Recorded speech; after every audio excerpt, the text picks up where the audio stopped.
como cuando tu ex te dice que va a cambiar. Esta elección no va a ser la del PRI cargada de dinero en cartones, en cajas de cartón de huevo, ¿eh? ¿No? Esta elección ¿Te comprometes, Alejandra? No, absolutamente. ¿Te Vamos a comprometes? ganar por la buena, te lo aseguro. Tomen su lugar en la batalla y hagan lo que saben hacer, para bien o para mal. Queremos constancia de mayoría, no de buena conducta. Sacan y ganan la elección. Hola, buenas tardes, buenos días, depende de la hora en la que nos estén escuchando y desde el lugar. Un saludo hasta donde estén.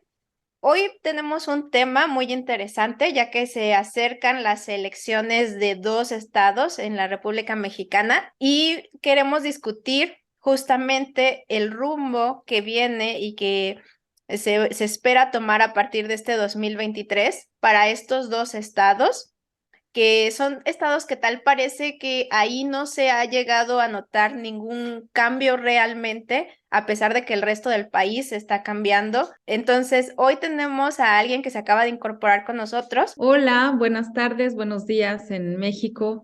Yo soy Tania Cepeda, vivo en Basilea, Suiza.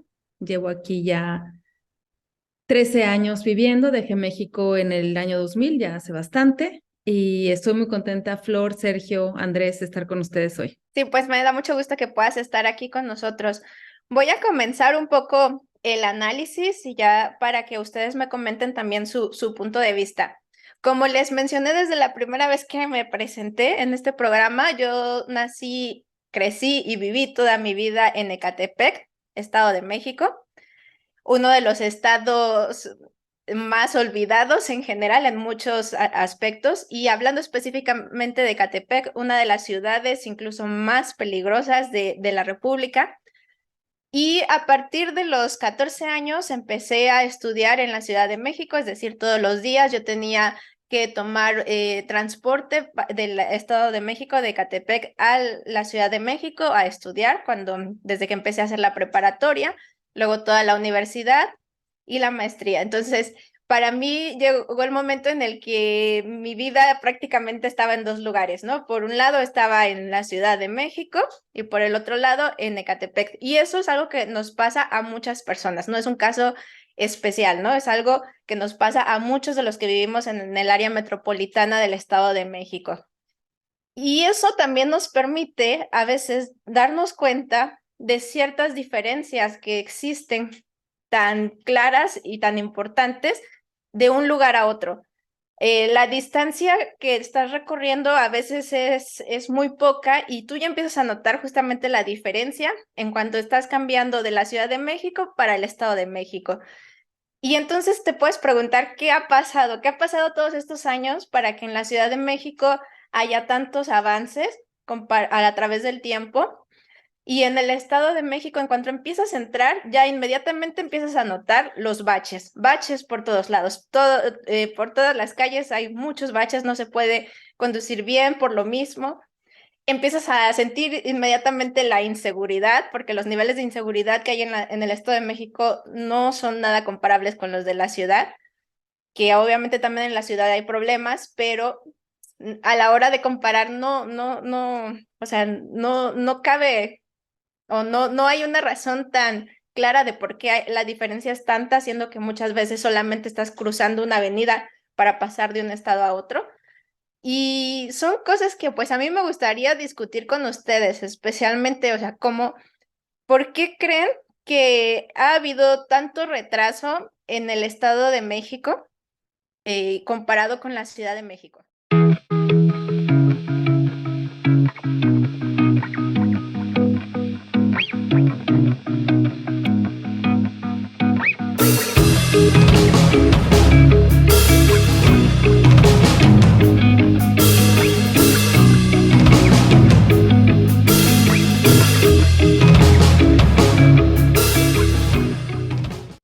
Bueno, yo que también tengo la misma situación que tú, aunque mi escolaridad estuvo más bien enfocada en el Estado de México, por Lago de Guadalupe, sí es verdad que cuando empecé a trabajar tuve que hacer estos traslados a la Ciudad de México, y eso que cuentas es para todos una realidad y es evidente, ¿no? Que en cuanto pasabas de lo que decimos el toreo, ya empezabas a ver la modernidad, empezabas a ver otras cosas que creo, Flor, a ver si estás de acuerdo conmigo, no era así cuando éramos niñas. Yo recuerdo que cuando era niña, por ejemplo, ir a Tepito era ir a comprar cosas que no se vendían con arriesgarte a que te las fueran a quitar. La misma gente de ahí, ¿no? Esa era la compra de algunos domingos de la familia que quería comprar una casetera o un radio o unas cosas que no se vendían en México. Era bien peligrosa la ciudad. Yo creo que esta transformación, pues sí llega a partir de Cárdenas.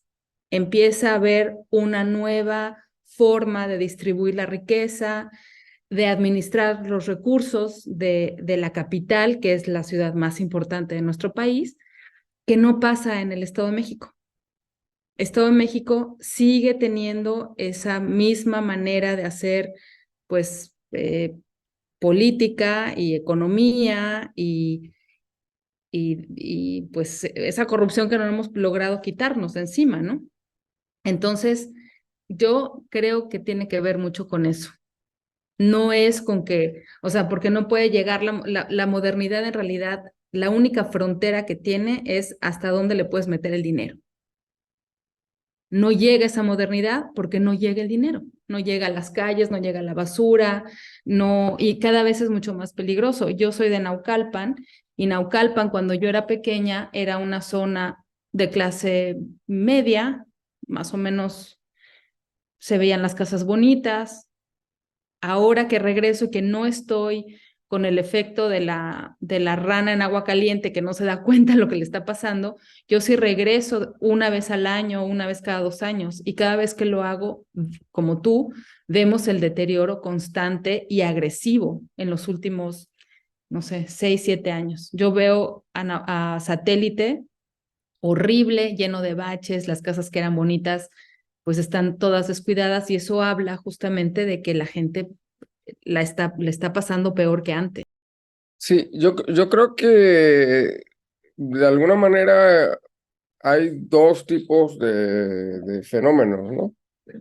Por un lado, el hecho de que en general las ciudades capitales siempre se desarrollan un poco más que las de provincia, ¿no? Aunque esta provincia, entre comillas, sea prácticamente una zona conurbada, ¿no? En este caso a la Ciudad de México.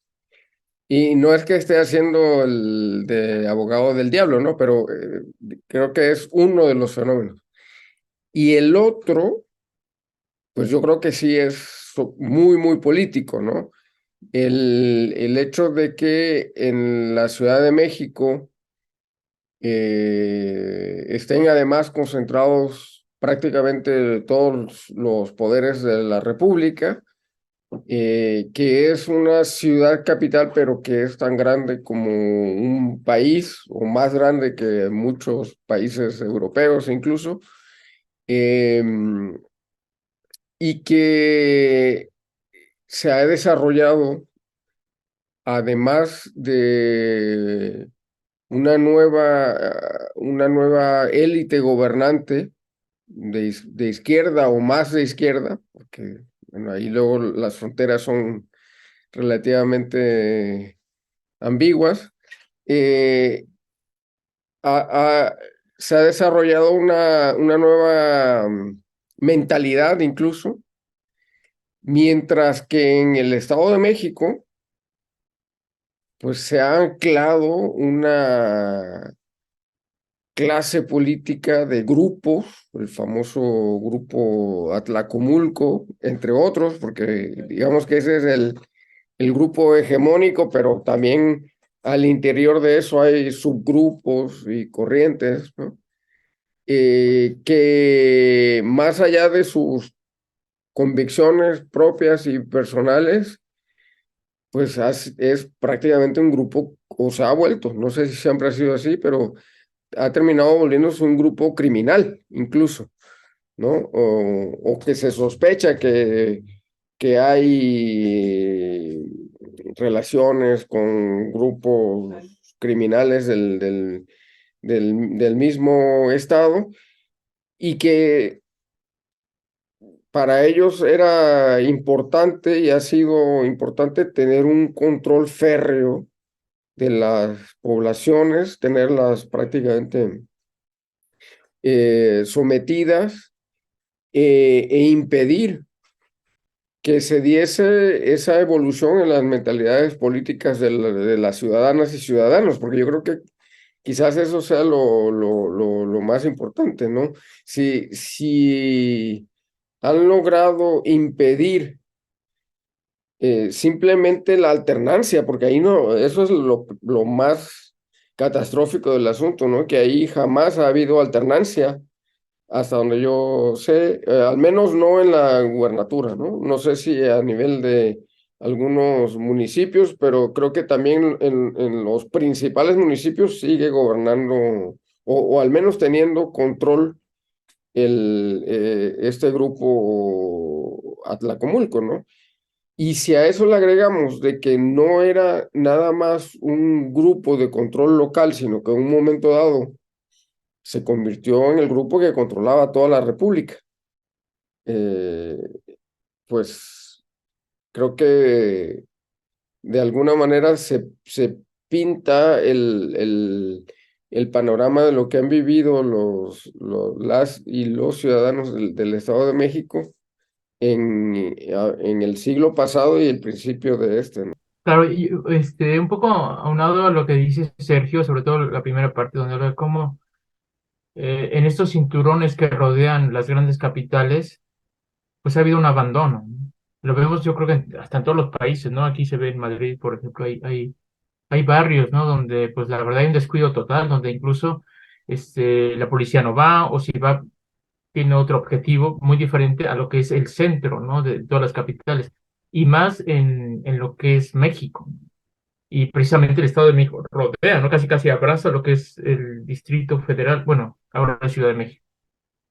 Y también, bueno, no soy sociólogo pero cómo se ha construido ese cinturón, ¿no? O sea, cómo es que se ha permitido primero, por ejemplo, los terrenos, ¿no? Que no ha habido una organización, sino simplemente se empezó a construir, pero considero yo que la mayoría de la gente que empezó a habitar esas zonas era gente del campo, ¿no? Era gente desposeída precisamente y donde se perdieron las oportunidades en la cuestión de la agricultura, ¿no? Mucha gente es de campo que tenía su espacio, su fuente de vida en el interior de la República, son despojados por estas políticas neoliberales y pues, pues tienen que emigrar, ¿no? Es una inmigración interna y pues como no pueden llegar hasta el centro, pues tienen que empezar a habitar lo que es ese cinturón. Yo recuerdo una frase que decía Carlos Fuentes que hacía la comparación entre la pobreza y la miseria.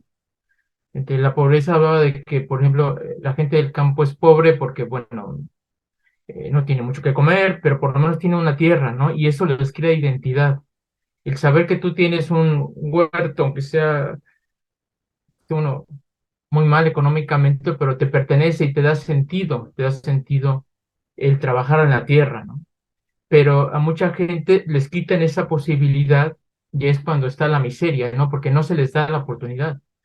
Y al emigrar o al intentar llegar a la Ciudad de México, pues hay un rechazo total, ¿no? O sea, un rechazo total en todos los aspectos. Entonces, este, es complicada esa situación, ¿no? Y justo, pues, como también decía Sergio, en el sentido de que, pues, es un coto de poder donde, pues, está la mayor población de, por lo menos a nivel electoral, en donde, pues, el PRI ha controlado, ¿no? Ha controlado a base de ese clientelismo, ¿no? Pero ese clientelismo donde está dado por la amenaza, ¿no? O sea, yo te doy unos colchones, pero si votas por mí, pero yo creo que el control ha sido todavía más férreo, no sé si en otros estados, pero es bastante compleja esta situación, ¿no? E incluso uno se podría preguntar cómo es posible si en la Ciudad de México, desde, como bien decía Tania, desde Cárdenas empezaron a ver un poco de avance y luego Andrés Manuel, este, y sobre todo tanto en las constituciones como ya en la cotidianidad, ¿no? Como ciertos derechos como los colectivos LGTBI, este, y pues, ¿cómo es posible que esa frontera, a pesar de que es invisible, parece un abismo, ¿no? Entre cruzas la calle, como bien decían, cruzas la calle y parece que estás en otro lugar, ¿no? Yo de niño, pues yo pues, vivía en la Ciudad de México, pero íbamos al colegio hasta por Naucalpan, por allá. Yo creo que no se sentía tanto, ¿no? Pero aún así había bastante diferencia, ¿no? Y entonces, pues ese control, pues no permite que la gente incluso pueda salir a votar con esa, llamemos, libertad, ¿no? Y más en las últimas elecciones, ¿no? En el 2017 si mal no recuerdo, donde también hubo un fraude. Que aparte de que no ha habido alternancia de partido político en el Estado de México, también es importante decir que dentro del mismo PRI que ha gobernado el Estado de México son las mismas familias. O sea, el poder se ha pasado entre tres familias, a lo mucho diferente, tres, cuatro familias, pero siempre es que el sobrino de, el hijo de, y siempre son los mismos apellidos, las mismas personas, los mismos equipos, y eso lleva siendo de años. Entonces, aparte de que nunca hubo alternancia de partido dentro del mismo partido que ha gobernado el Estado de México, nunca ha habido alternancia en el equipo, o sea, siempre son las mismas familias y eso es súper conocido por todos los que vivimos en el Estado de México.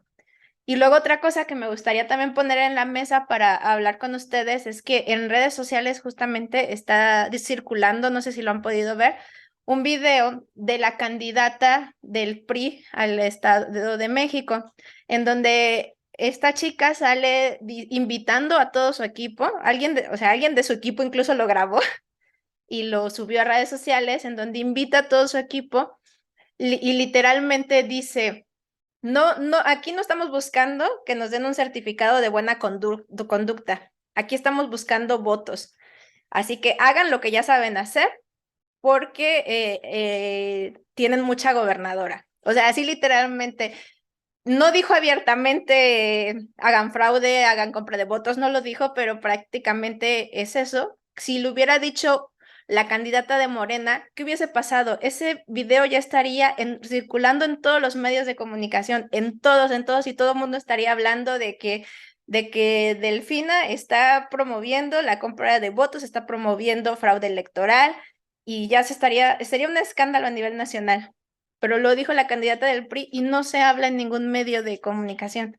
Entonces también creo que eso es importante decirlo, o sea, que los medios de comunicación también van a ser cómplices, ya lo están siendo, como siempre lo han sido, y van a seguir siendo cómplices en estas elecciones para hacer todo lo posible para que el Estado de México no siga sin tener alternancia. Entonces, Sí, bueno, vi yo el video esta mañana y bueno, recordar que la 4T es justamente la separación del poder económico del poder político, ¿no? Que hasta ahorita están así, todos en la cama, con el mediático, con el religioso, con esos poderes que rebasan a los tres que deberíamos de tener como los más importantes, el ejecutivo, el legislativo y el judicial. Son los otros poderes, que son mucho más poderosos que estos tres. Lo estamos viendo porque el presidente no tiene el poder, no le puede decir a los militares vayan y hagan, porque yo creo que habría mucha resistencia allá adentro. No puede decir a los legisladores que hagan nada, porque estamos viendo que está siendo muy complicado sacar algunas cosas. Y pues la judicial menos, ¿no? Ojalá tuviéramos el mismo tipo de valores. Si tuviéramos el mismo tipo de valores, esa independencia de poderes sería excelente, porque los valores son los que te dan los contrapesos, no los partidos. Y desde luego no las diferentes visiones políticas. Pero en este caso son esos poderes que están defendiendo, pues que este matrimonio entre poder económico y poder político continúe, porque no quieren un divorcio ahí. Lo vemos todos los días con el Loret de Mola, lo vemos todos los días con Ciro, con el otro, ¿cómo se llama? López Dóriga, Belauzarán. todos ellos repiten y repiten mentiras todos los días. Entonces, pues claro, yo pienso que es bien triste verlo porque duele como mexicano ver actitudes así, que no sabíamos que el 2 de diciembre del 18 no amanecíamos todos suecos, ¿no? Ellos demuestran que a ellos les va a costar mucho más trabajo llegar a esa 4T. El único que está ahí es Andrés. Yo creo que no hay nadie más que esté.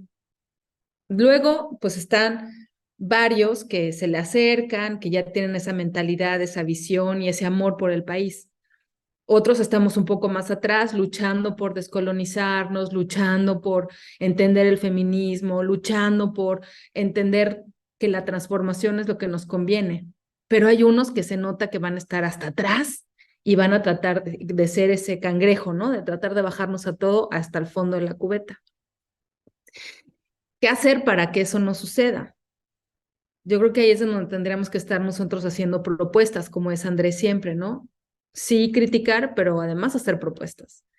Y en ese sentido, deberíamos de tomar justamente su recomendación y hablar de las 4P de la política que él en algunas ocasiones ha dicho, pero que a lo mejor no se alcanza a poner gráfico, ¿no? Las 4P de la política es que todos los mexicanos, independientemente de los colores, de las ideologías, analicemos a la persona, al proyecto, al partido y votar por el parlamento, ¿no? Que el parlamento esté conformado y cobijado por esas personas que acompañan a estas tres.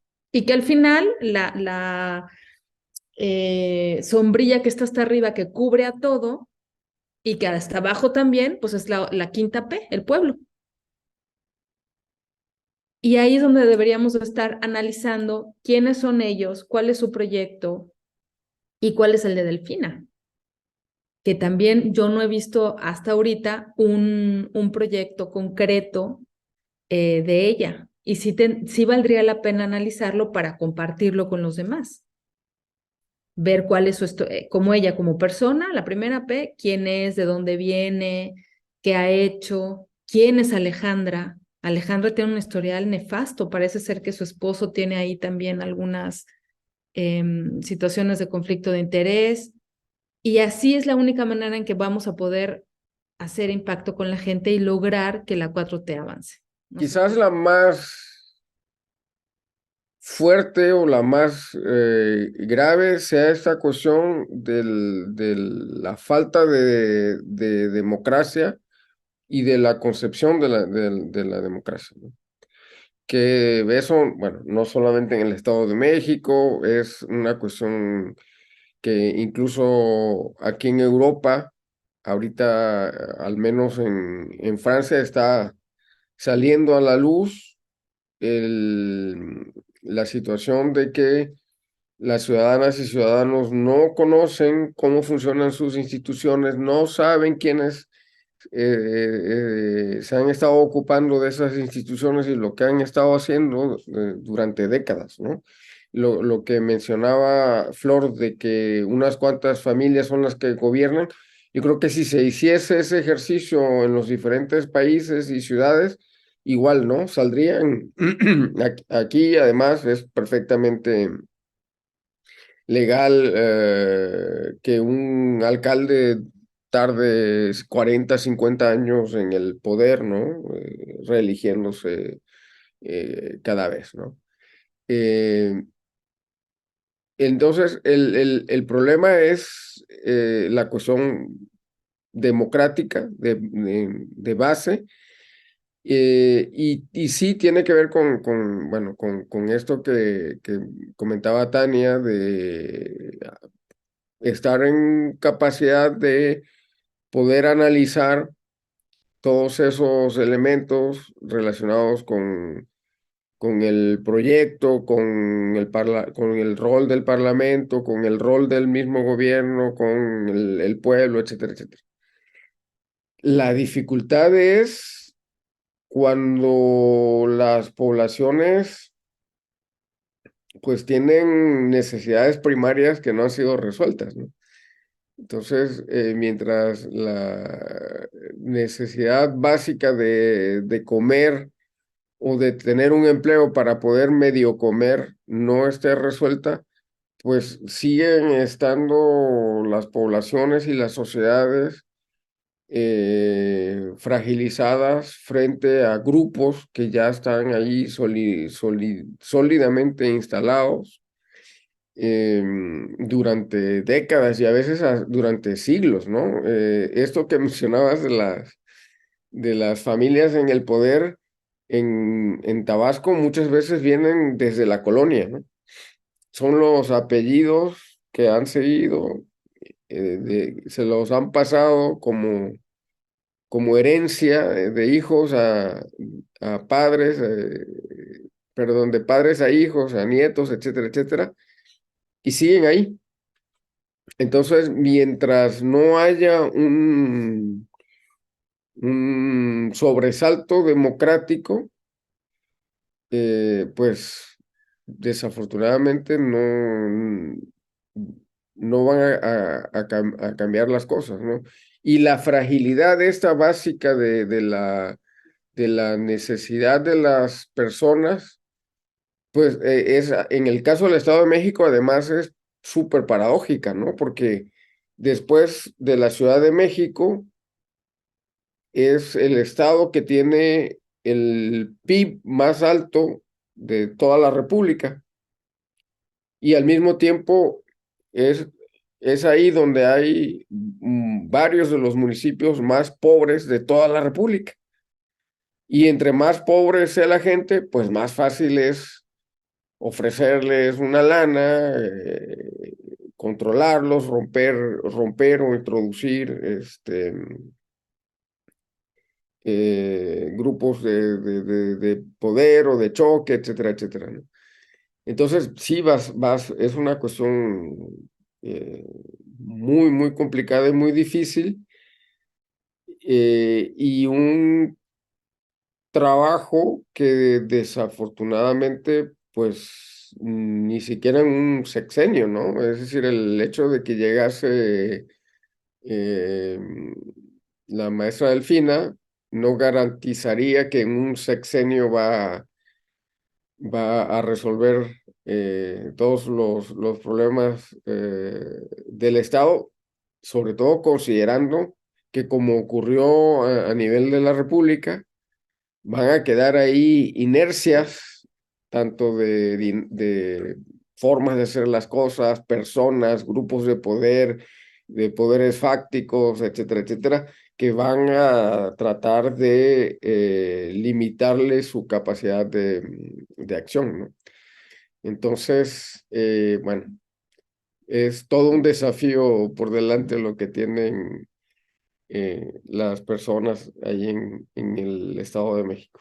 Sí, es un momento bastante complejo, ¿no? Y también como comentaban, es muy frágil, es un hilo muy delgado donde pues se puede volver atrás, ¿no? Donde porque al fin y al cabo es como un modelo de conducta, ¿no? Que tenemos todos y todas, ¿no? Vivimos con una forma de concebir la política, la cultura, pues las relaciones, y entonces eso no se cambia de un día para otro. O sea, eso requiere, pues, no digo así una terapia de choque, pero, pero requiere pues un trabajo bastante profundo, ¿no? Y sobre todo, es yo siento, yo he pensado que las sociedades, los pueblos son como un ser humano, ¿no? Al fin y al cabo, y cuando, cuando trabajamos con uno mismo, pues nos damos cuenta de que hay muchas cosas que podemos cambiar, otras no, otras se van a tardar mucho tiempo, ¿no? Y en este caso, por ejemplo, cuando Andrés Manuel decía de la 4T, a mí se me hacía como que una palabra muy grande, ¿no? Pero me doy cuenta que sí, decía palabra grande en el sentido de que como citaba la primera, la segunda y la tercera revolución, llamemos así, o transformación, pero me doy cuenta que sí hay una transformación, lo veo todos los días, ¿no? Yo creo que lo vemos todos los días en el sentido de que todos los días en la agenda aparecen temas que son controversiales, ¿no? Un día, el feminismo, el racismo, el clasismo, la economía, todos los días. Es brutal la información porque es como si pues hay un bote lleno de, perdón que lo diga, lleno de mierda, de repente se destapa y todos salen. Y ahí es cuando nos damos cuenta, pues, hasta dónde queremos cambiar, ¿no? Porque los que se decían progresistas o que se decían que querían cambiar el régimen que había antes, pues ahora pues, ya como que se están echando para atrás, ¿no? Lo vemos con los comunicadores, ¿no? Los Dresser, los Clausen, los Aristeguis, como ahora sí, pues querían el cambio, pero pues se dan cuenta que se está intentando un cambio, se está intentando, ¿no? Pero es muy frágil esto, ¿no? Como mencionamos, y porque requiere un trabajo muy, muy, muy intenso y también un trabajo de mucha renuncia, ¿no? O sea, en todos los temas, renuncia en el sentido de esa deconstrucción que se habla, ¿no? De simplemente el tema del racismo. Para mí es muy importante ese tema. Quizá porque eh, uno lo vive cuando sales, ¿no? Estando en la ciudad, pues sí tienes experiencias, pero sobre todo cuando estás fuera del país, pues es una constante ese racismo, ¿no? El sentido de que te escuchan hablar y automáticamente, pues eres de otro lado, ¿no? Y no es que uno padezca directamente, yo directamente no me pareció tanto, pero pues están los tópicos, ¿no? Entonces, quizá cuando uno sale, o por lo menos yo cuando salí, pues me di cuenta de que en México el racismo es brutal, brutal. Es terrible, ¿no? Porque es contra nosotros y nosotras mismas, al fin y al cabo, ¿no? Y en esta campaña, hace poco, ¿no? Con Delfina, ¿no? Pues está ese desprecio de que es la maestra. O sea, hay que un eslogan, creo que no, o sea, la otra es aunque sea casi la corrupta, es la corrupta, pero la otra es la maestra. Y el tono como se habla de la maestra, ¿no? O sea, la maestra rural, que hubo un tuit por ahí hace poco es que no se me olvidó el nombre, SBS, Me la usarán. Lo estaba justo buscando para leerlo. es terrible porque dice, estéticamente, utiliza la palabra estética que es mejor la otra candidata a Delfina, ¿no? O sea, y es algo y viene con ese racismo, ¿no? Es algo que esa blanquitud que viene para mí desde la colonia, que persiste, se creían con el derecho de la palabra, de la autoridad, de todo, o sea, de todo, se creían con el... Entonces de repente viene la gente común y corriente intenta llegar a estos puestos de poder y pues como que están trabados, o sea, están como esas hormiguitas que no saben qué hacer, entonces, porque piensan que lo merecen por esa actitud, esa mentalidad de blanquitud, ¿no? Como se dice, ¿no? Entonces, además, pues ya quedan pocos espacios para el PRI, ¿no? Y como en este caso los dinosaurios, ¿no? O sea, van a morir matando, ¿no? O van a dar los últimos coletazos intentando, pues, pues no perder, o sea, no perder tanto el poder como el dinero, porque al fin y al cabo hay mucho dinero ahí, ¿no? Como bien decía Sergio, el Producto Interno Bruto, pues se les pierde todo, ¿no? Todo sentido.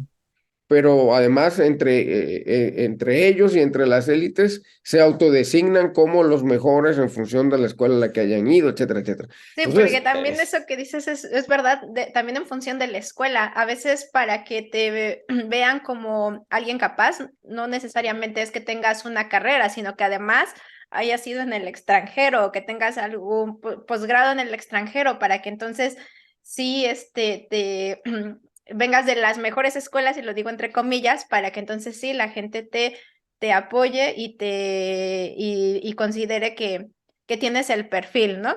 Que además cumplas con todo lo que en teoría la élite dice, que eso es como muy, muy, muy curioso. Y con Delfina se repiten muchos patrones que la crítica le hacía a Andrés Manuel, como bien dicen, que patrones de clasismo, de racismo, de colonialismo, de críticas de su forma de vestir, de su forma de hablar. de sus orígenes, de dónde estudió, de hasta qué grado estudió, y todo ese tipo de cosas, mientras que al final en una democracia, como bien dices, no debería de ser eso un factor. Y antes también me gustaría compartirles algunos datos que estuve encontrando, que son datos interesantes para poder comparar más o menos nuevamente qué tanto ha ido avanzando el Estado de México y qué tanto ha ido avanzando la Ciudad de México con respecto a esto. Solo para recapitularlo. Primero podemos empezar a hablar del tema del aborto. El aborto en la Ciudad de México es un tema que ya está permitido desde hace tiempo por voluntad y decisión de las mujeres hasta las 12 semanas de gestación. Sin embargo, en el Estado de México, lo más que se ha llegado a obtener de momento es que el aborto esté permitido solo bajo causas de violación, peligro de muerte y malformaciones genéticas. Pero no puede ser simplemente por decisión propia de la mujer. Entonces, también eso es otra cosa que pasa, que muchas mujeres del Estado de México tienen que ir a la Ciudad de México para poderse realizar el aborto, que eso pasa en muchos estados todavía, lamentablemente en México, pero digamos que estando tan pegados, estando tan cerca, ahí ya se empiezan a ver un poco las diferencias. Otra cosa, hablando del tema del matrimonio igualitario, en la Ciudad de México, o sea, está aprobado desde el 2009. En el Estado de México, apenas en octubre del año pasado se aprobó. O sea, bueno, y ya al menos tuvimos este avance, que eso también ayuda a que el Congreso actual esté conformado diferente al de gobiernos anteriores, pero bueno, apenas el año pasado se hizo, se hizo legal. Y bueno, nos podemos ir a otro tipo de cosas. Estadísticamente, el Estado de México, voy a mostrar algunas imágenes y voy a dejar las fuentes en las descripciones para los que quieran consultarla. En el Estado de México, tristemente, se tiene justamente el doble de feminicidios al día en proporción a la cantidad de habitantes que se tiene comparado con la Ciudad de México, que ese también es otro tema muy doloroso y muy fuerte y donde también podemos observar pues grandes diferencias. Y luego un tema importante es el tema de los niveles de pobreza. Igual, estos datos son en proporción a la cantidad de población. En el Estado de México tenemos 48.6% de nuestra población se encuentra en situación de pobreza, es decir, casi la mitad, o sea, nos falta menos del 1.4% para que seamos justamente la mitad de los que viven en el Estado de México en situación de pobreza. Sí, es una locura. En la Ciudad de México también existe pobreza y también sigue siendo un nivel alto para mi gusto, que es el 30%. Sigue siendo bastante fuerte. Aún así, en el Estado de México tenemos casi el 50%, o sea, es casi la mitad de la población, casi de un mexiquense, está en situación de pobreza. Entonces son cosas que llaman mucho la atención, o sea, estando tan cerca y viendo justamente todas estas diferencias que, como bien dicen, también puede ser un fenómeno que se repita no solo en México, sino en general en muchos países. Pero sí es importante tener en cuenta todo esto a la hora de que vayamos a elegir gobernantes ahora en las próximas elecciones.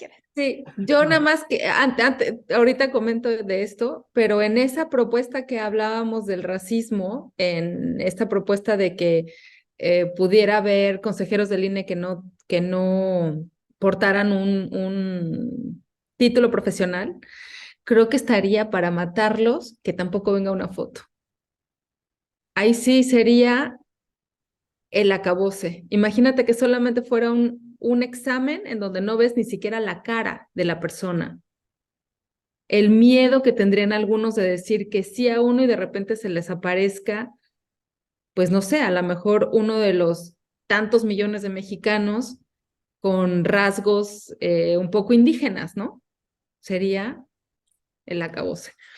Y bueno, sí, yo creo que tenemos que dedicarnos en estos próximos meses para tomar buenas decisiones con respecto a lo que va a pasar en el Estado de México y en Coahuila, tenemos que ver muchos datos y compartirlos con la población, que todos estemos atentos de qué es lo que va pasando, lo que sucedió en el pasado, que nos llevó a este presente para poder cambiar el futuro. Yo nada más aunado a lo que decían de los estudios, es que suena hasta triste, casi patético, el hecho de que esta gente que se dice con mayores estudios, que ha gobernado muchos años, no han sido capaces de, ya no digo desarrollar, pero de tener cierta estabilidad económica, o sea, a lo que nos ha llevado, o sea, estos que vienen de Harvard y no sé qué tantas universidades, o la misma gente que se dice que tiene mejor preparación e incluso que ha tenido acceso a una educación privada, tú los ves en las manifestaciones y no te saben ni qué contestar.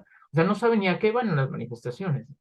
Entonces, porque con ese privilegio se sienten que pues, tienen que ser incluso ignorantes. O sea, como que no importa que sean ignorantes, mientras pertenezcan a una clase socioeconómica, pues ya se salvaron. A ver, yo quiero decir que vienen momentos súper importantes para los mexiquenses, que ya nos toca un desarrollo y un progreso como el que ha tenido la Ciudad de México, ya nos toca, ya nos lo merecemos. Creo que los mexiquenses tenemos muchísimo que darle a la nación y estamos recibiendo bien poquito. Nos merecemos un cambio y entre todos podemos hacerlo. Hay que salir a votar primero que nada. Espero que ya todo mundo que esté escuchando, que sea mexiquense, ya haya ido por su tarjeta del INE, porque es el vehículo que nos lleva a poder exigir nuestra elección. Entonces, invitar a todo mundo que vaya a sacarse su INE. Nosotros, tanto Flor y yo, ya nos inscribimos en el padrón para votar desde el extranjero. Si alguien nos está escuchando desde Europa o desde otro país que no sea México, que también ya pasaron la fecha, ya, ojalá que ya lo hayan hecho, y que inviten a la gente, si no lo hicieron, que inviten a su gente a que se actualice su INE ahorita, que ya la tengan lista y que se ponga todo el mundo a investigar quién es quién en esta elección, que es bien importante y pienso yo que definitoria para el rumbo de la 4T. Bueno, a mí me gustaría comentar que el programa no es con el fin de decirles por quién votar, sino simplemente hacer un análisis de cómo están las circunstancias en el Estado de México desde nuestra perspectiva, que hemos vivido, crecido ahí, y cómo lo vemos tanto en el tiempo que estuvimos viviendo a México como ahora que vamos de visita y comparándolo con las experiencias que tenemos desde este lado aquí en Europa. Entonces, es importante eso, no es una invitación a decirles voten justamente por esta persona, más bien es una invitación, como Tania lo quiso explicar desde el principio, a que reflexionemos nuestro voto, a que no nos dejemos llevar por las mismas cosas de siempre, que es que te prometen despensas, que te prometen que te van a dar dinero, que ahora sí, si votas vas a recibir el beneficio de no sé qué. Todos sabemos ya cómo funcionan las elecciones en el Estado de México, todos los que hemos vivido ahí. Y hay que intentar hacer el cambio porque nos merecemos que nosotros también como mexiquenses tener los cambios que están pasando en el resto del país, o sea, cambios muy bonitos, muy importantes. Entonces es una reflexión. Yo sé que es difícil, acabo de leer justamente las estadísticas y prácticamente 1 de cada 2 mexiquenses es pobre, entonces es difícil no caer en esa tentación de que te ofrezcan dinero y no aceptarla, y no se trata tampoco de juzgar si alguien lo hace, pero hay que intentar pensar un poquito más allá y ver que a lo mejor el dinero que nos pudieran dar en ese momento o lo que pudiera pasar, a la larga no necesariamente va a ser en beneficio para todos. Entonces hay que intentar reflexionar esa parte de nuestro voto e invitar a todos nuestros vecinos, a nuestras familias mexiquenses que salgan a votar porque es muy importante. Si realmente queremos que también a nosotros nos toque un poquito del cambio que está habiendo en el país. Sí, algo súper importante que se me olvidó decir ahora mismo es que yo ya estoy viendo, o ya me están haciendo llegar la noticia de que la operación para el fraude está terrible y en Tlanepantla ya están pasando, o sea, Tlanepantla pasó de Morena tristemente a PAN otra vez, pero las mismas familias, igual pasó en Naucalpan. Estuvo la familia Moya con el PAN, con la familia Moya con Morena, de esas decisiones que hizo el partido que no se entienden, y ahora otra vez está el PAN. Pero en Tlanepantla ya están pasando a los locales comerciales, que en el caso nuestro es una escuela, y están pidiendo por escuela 50 IFES. Están absolutamente parados todos los trámites de número oficial, uso de suelo, y está todo amarrado a que le lleven 50 copias de las tarjetas de INE. Sería buena idea, Flor, que para la siguiente emisión tengamos información de dónde se puede hacer una denuncia y si no, pues nosotros ponernos aquí como medio para recopilarlas y pasarlas a quien se le tengan que pasar. Sí, yo creo que no somos conscientes del poder que tenemos, ¿no? El voto es una herramienta para poder intentar cambiar las cosas. O sea, no es el único, es uno nada más. Porque yo creo que para que haya cambios se necesita que todos y todas salgamos a votar. Porque el temor puede ser que pase lo de la Ciudad de México en las últimas elecciones, ¿no? Porque como que la izquierda se confió un poquito y de repente pues ya les ganaron ciertas alcaldías. Pero sobre todo los avances se dan cuando el pueblo, cuando la gente sale y se levanta, y sobre todo cuando se informa. Intentar buscar otros medios de información para poder consensuar, para poder analizar bien lo que está pasando. Y sobre todo también voltear a ver un poco las mañaneras y voltear a ver un poco a lo que se está haciendo en la Ciudad de México. Ya no tanto la palabra que se dice, sino las cosas en concreto, en sentido los cambios que se han hecho, ¿no? Y pues el dejar que los políticos hagan o sea, el dejar que ellos hagan las cosas no nos va a ayudar nada. Lo que tenemos es organizarnos y sobre todo en esta ocasión, pues ir a votar. Ya nada más añadir que se suscriban al canal. No olviden suscribirse, que nos ayuda bastante.